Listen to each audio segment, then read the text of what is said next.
अब हम प्राइमरी जाइलम्स के टाइप्स के बारे में स्टडी करेंगे। तो प्राइमरी जाइलम्स दो टाइप्स के होते हैं। पहला होता है प्रोटोजाइलम, दूसरा होता है मेटाजाइलम। प्रोटोजाइलम ऐसे जाइलम होते हैं जिनका फॉर्मेशन प्राइमरी जाइलम के द्वारा सबसे पहले हो जाता है, उसको प्रोटोजाइलम कहते हैं। प्रोटोजाइलम का जो ल्यूमन होता है वो नैरो होता है।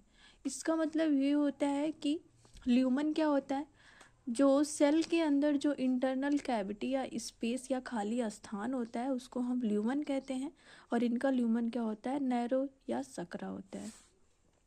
मेटाजाइलम तो ऐसे जाइलम होते हैं जिनका फॉर्मेशन जो होता है प्राइमरी जाइलम के द्वारा बाद में होता है, उसको मेटाजाइलम कहते हैं, और इनका ल्यूमन जो होता है वो ब्रॉड होता है, चौड़ा होता है। अब हम जाइलम डिफरेंशिएशन के बारे में स्टडी करेंगे।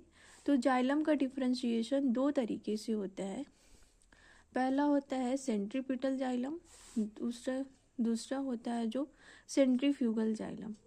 सेंट्रीपिटल जाइलम, जब जाइलम का डिफरेंशिएशन टूवर्ड द सेंटर की तरफ होता है उसको सेंट्रीपिटल जाइलम कहते हैं। इसका मतलब ये होता है कि प्रोटोजाइलम किनारे की तरफ होगा और इस कंडीशन को सेंट्रीपिटल जाइलम कहते हैं, और ये कंडीशन जो होता है एग्जाज कंडीशन इसको कहते हैं, और ये रूट में देखने को मिलता है।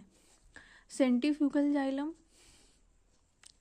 का मतलब होता है जब जाइलम का डिफरेंशिएशन पेरीफेरी किनारे की तरफ होता है तो उसको सेंट्रीफ्यूगल जाइलम कहते हैं, और इसमें प्रोटोजाइलम जो होता है वो सेंटर की तरफ होता है और मेटाजाइलम जो होगा वो पेरीफेरी की तरफ होगा, और इस कंडीशन को हम इंडार्च कंडीशन कहते हैं, और ये स्टेम में देखने को मिलता है, और ये कॉम्पिटिटिव एग्जाम में भी पूछा जा सकता है।